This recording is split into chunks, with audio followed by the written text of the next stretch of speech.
ఎవరైతే ఐపీఎస్ అధికారుల సంఘాలు ఉన్నాయో మీ సంఘం అన్నా బంద్ చేసుకోండి, మూసేసుకోండి. లేదు సంఘం ఉందంటే రిటైర్డ్ అయినటువంటి వాళ్ళు, త్యాగం చేసినటువంటి వాళ్ళను రక్షించడంలో మాట్లాడండి. అందరు కలిసిపోయి కలవండి, ముఖ్యమంత్రి గారిని కలవండి, చీఫ్ సెక్రటరీని కలవండి, డీజీపీని కలవండి. రేపు మాకు కూడా ఇదే గతి వస్తే మేము ఎట్లా పని చేస్తామని నోరు పని చేసుకొని మాకు పోస్టింగ్ పోతుందేమో అని భయపడితే కాదు. అది ఎంతో ఉన్నతమైన చదువు చదివినటువంటి మీరు, ఉన్నతమైన ఉద్యోగం అది. 70-80% మంది ఐఏఎస్లు కానీ ఐపీఎస్ కానీ నిజాయితీగా ఓ జీతంతో పనిచేసే వాళ్ళు ఉన్నారు. కానీ ఓ 10% మంది మొత్తం కూడా హైదరాబాద్ పరిసర ప్రాంతాల్లో ఫామ్ హౌస్లు వాళ్ళవే, భూములు వాళ్ళవే, బిల్డింగ్లు వాళ్ళవే, కథ వాళ్ళవే.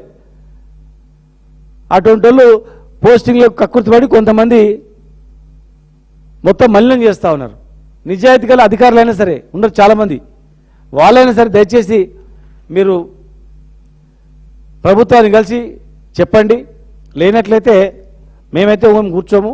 మేము ఈ రాజ్యాంగాన్ని నమ్మిన వాళ్ళం, మేము ప్లస్ న్యాయాన్ని నమ్మిన వాళ్ళం, చట్టాలను నమ్మిన వాళ్ళం, కోర్టులు నమ్మిన వాళ్ళం. మేము ఖచ్చితంగా మేము న్యాయ పోరాటం చేస్తాం, కోర్టులకు వెళ్తాం. అప్పుడు మేము కోర్టులో ఇవన్నీ కూడా తీస్తాం, ఇవన్నీ కూడా అడుగుతాం. కోర్టులో ఎవరెవరికి ఎందుకు ఇచ్చిండ్రు, ఏం ఇవ్వాల్సి వచ్చింది, ఏం నివేదికలు ఉన్నాయి, ఏం పొడిచిండ్రు, ఏం పోరాటం చేసిండ్రు అని వాళ్ళందరూ ఆ సిపాయిల మొత్తం లిస్ట్ అడుగుతాం. ఎందుకు ఇచ్చిండ్రు అడుగుతాం, నివేదికలు అడుగుతాం.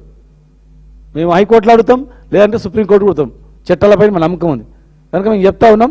దయచేసి విరమించుకొని ఇమ్మీడియట్గా సెక్యూరిటీని పూర్తి స్థాయిలో ఇంకా అడిషనల్ సెక్యూరిటీని ఏర్పాటు చేసి, ఇచ్చిన డొక్కు వెహికల్ అది కావాలని రిపేర్లు కూడా చేయకుండా అయినా అట్లే దండలాడుతున్నాడు. కొత్తగా వెహికల్స్ వచ్చినాయి, అవసరం అనుకుంటే కొత్తగా మా ప్రభుత్వంలో మేము ఆర్డర్ ఇచ్చిన వెహికల్స్ ఉన్నాయి. కొత్త వెహికల్ ఇచ్చి అడిషనల్ సెక్యూరిటీ పెట్టి ఆయనను కాపాడాల్సిన బాధ్యత ఈ ప్రభుత్వాందే. ఖచ్చితంగా రాజకీయ కక్షలు చేయొద్దు. రేపు రాష్ట్రంలో దేశానికే ముప్పు. ఏ అధికారులు రేపు టెర్రరిస్టులతో కానీ, గూండాలతోనో కానీ, ల్యాండ్ రాబర్స్లతో కానీ, ఇంకా అనేక చట్ట వ్యతిరేకంగా చేసినట్టు వాళ్ళతోనో డైరెక్ట్గా కొట్లాడే ఆలోచన చేస్తారు. కొట్లాడాలంటే this is not good intention,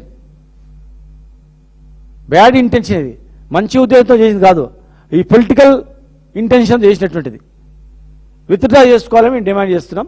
లేనట్లయితే ఖచ్చితంగా ఆయనకు అండగా మేమందరం ఉంటాం.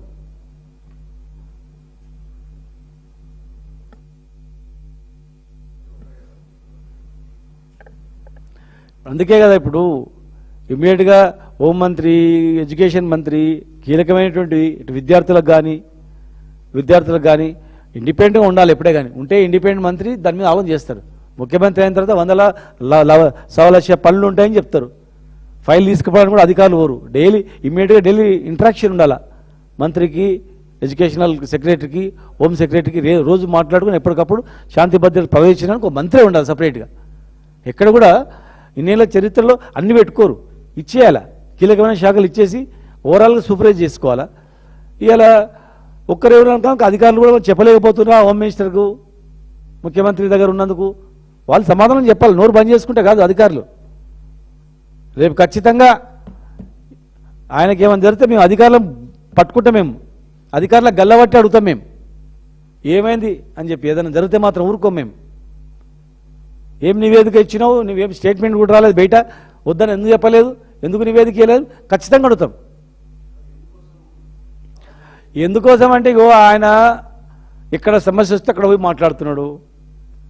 ఎక్కడ ఏ సమస్య వచ్చినా, ఆడపిల్లలకు వచ్చినా, ముసలిళ్ళకు వచ్చినా, రైతులకు వచ్చినా, లేకపోతే ఈ వీళ్ళు వాళ్ళని లేదు. ఆయన ఎక్కడ సమస్య వచ్చినా నిలదీస్తున్నందుకు ప్రభుత్వానికి ఇబ్బంది కలుగుతుందేమో. ఈ సెక్యూరిటీ తీసేస్తే కథం శత్రువులు ఆయన చూసుకుంటారు. అబ్బాయి మన గవర్నమెంట్లో ఆయనకి ఎవరైతే శత్రుత్వం ఉందో వాళ్ళు చూసుకుంటారు. కథం ఆయన పని ఆయనకు అయిపోతుంది. ఎవడో పిచ్చి అలా సలహా ఇచ్చిండో మరి ఏం ఆలోచన చేస్తుందో అదే అనుకుంటాం. అంతే.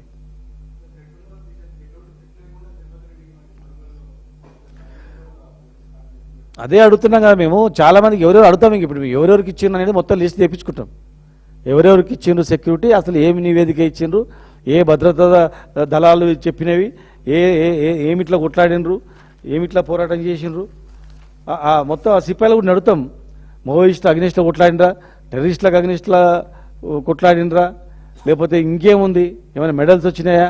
ఏదైనా మిలిటెంట్లతో కొట్లాడినరా? బార్డర్లో కొట్లాడి వచ్చినరా? మరి ఎందుకు ఇచ్చిర్రు? ఎవరెవరికి ఎంతమంది ఇచ్చిర్రు మేము అడుగుతాం.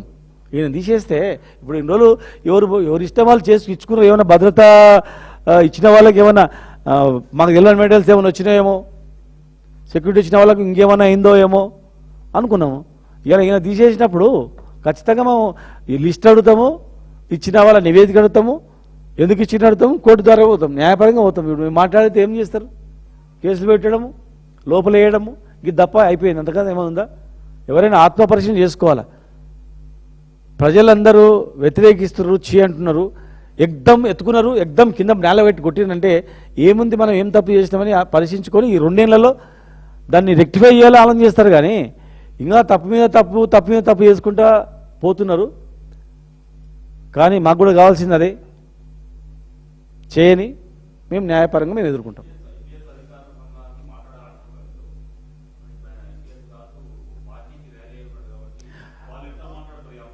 ఆయన రిటైర్డ్ ఐపీఎస్ ఆఫీసర్ కనుక భద్రత విషయంలో వాళ్ళు పొలిటికల్ విషయంలో మాట్లాడవద్దు, వాళ్ళు భద్రత విషయంలో మాట్లాడాలి. రిటైర్డ్ అయిన తర్వాత ఎక్కడెక్కడే పోతాడు, ఎక్కడ ఎవరైనా ఎక్కడ ఉండొచ్చు. కానీ ప్రాణం కాపాడేది ఆయన వేరే పార్టీలో పోయిండు, సస్తే చావని అని అనుకోనికి వీల్లేదు. అక్కడ ఆయన విధానం బట్టి పోవచ్చు, కానీ ఆయన విధానం బట్టి పోయినందుకు ఆయన ప్రాణం ఏమన్నా కానీ అనుకోవద్దు. ప్రాణాన్ని కాపాడాలి, ఆయన విధానం ఆయన ఇష్టం. ఆయన ఏమైనా మిలిటెంట్లో పోతే మాట్లాడొద్దు. చట్టానికి వ్యతిరేకంగా ఏమైనా జైన్ అయిపోయిండు అంటే మాట్లాడొద్దు. రాజ్యాంగబద్ధంగా ప్రజాస్వామ్యంలో ఒక పార్టీలో సేవ చేయడానికి ఓపెన్గా పనిచేస్తున్నాడు. దానిలో ఎందుకు మాట్లాడదు? సెక్యూరిటీ విషయంలో మాట్లాడమంటున్నాం, సెక్యూరిటీ విషయంలో మాట్లాడమని చెప్తున్నాం. చాలామంది ఐపీఎస్ ఆఫీసర్ దినేష్ రెడ్డి గారు ఆయన కూడా పార్టీలో జాయిన్ అయ్యిండు, ఇంకో ఐపీఎస్ ఆఫీసర్ ఇంకో ఆయన జాయిన్ అయ్యిండు. జాయిన్ అయిన తర్వాత మొత్తం తీసేసి సాగొట్టని అంటారా? తప్పు కదా అది. సెక్యూరిటీ విషయంలో నివేదికల ప్రకారం తీసేయండి సార్, నివేదికలు తెప్పించుకోండి అని చెప్పండి. వాళ్ళు సంఘాలు ఆయనకి ఏమైనా ఐపీఎస్ ఆఫీసర్ సంఘం పోయి ఈయనకి ఏదో పోస్ట్ ఇప్పియమనో ఏమో అడుగుతలేరు కదా. రక్షణ విషయంలో రిటైర్డ్ అయినా బ్రతికి ఉన్నంత వరకు ఆయనకు సెక్యూరిటీ ఇవ్వాలని చెప్పి ఆయన నిర్ణయించారు. లైఫ్ థ్రెటన్ ఉందని చెప్పి, లైఫ్ లాంగ్ లైఫ్ థ్రెటన్ ఉందని చెప్పి ఆయన చేసిన సేవలకు మీ ప్రభుత్వ విధానాలను సమర్థవంతంగా అమలు చేసినందుకు పాపమైంది ఆయనకంతే. చాలామంది కొంతమంది ఉంటారు, మంచి ఆస్తులు అక్కడ ఇక్కడ ఏడ పని చేసినా 100 ఎకరాలు, ఏడ పని చేసినా 100 ఎకరాలు సంపాదించుకొని ఎవరో పేర్ల మీద పెట్టుకొని ఒకటి గుర్గాంలా, ఒక ఢిల్లీలో, ఒక బెంగళూరులో, ఒక వేరే దుబాయ్లో పెట్టుకొని హాయిగా ఉంటారు అన్నమాట. వాళ్ళలాగా చేయలే ఆయన. నిజాయితీతో పనిచేసిండు, ప్రభుత్వానికి పేరు తెచ్చిండు, మీ ప్రభుత్వానికి మేము. అది పాపం అయిపోయిందంటే ఎట్లా చెప్పండి? ఇవాళ ఐపీఎస్ ఆఫీసర్ సంఘాన్ని పొలిటికల్గా మాట్లాడొద్దు. రక్షణ విషయంలో ఆయన సమర్థవంతమైన పోలీస్ అధికారి, ఇన్ని మెడల్స్ వచ్చినాయి కనుక ఆయనకు ప్రభుత్వం రక్షణ కల్పించాలి సార్. అన్లెస్ ఆయన ఏదో టెర్రరిస్ట్లో జాయిన్ అయితే అప్పుడు విత్డ్రా చేయాలి, కానీ ఇంకేదన్నా సంఘ వ్యతిరేక కార్యక్రమాల్లో జాయిన్ అయిపోయిందంటే చేయాలి. కానీ రాజ్యాంగబద్ధంగా ఏ పని చేసినా